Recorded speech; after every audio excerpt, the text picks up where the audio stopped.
Мале, той мръсен битон! Здравейте, госпожо, как сте? Мале, днеска сте изключителна, знаете ли?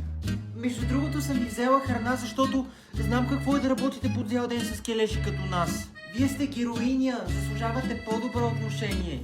И какво, госпожо, скоро ще оформяте, така разбрах. Искам да ви кажа само нещо. Хванах онзи ден Боби да преписва и го изпитайте за всеки случай, за да видите всъщност, че не ви лъжа.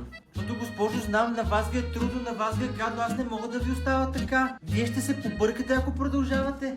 А някога казвало ли съм ви, че сте ми любимата госпожа? Вие сте най-готина.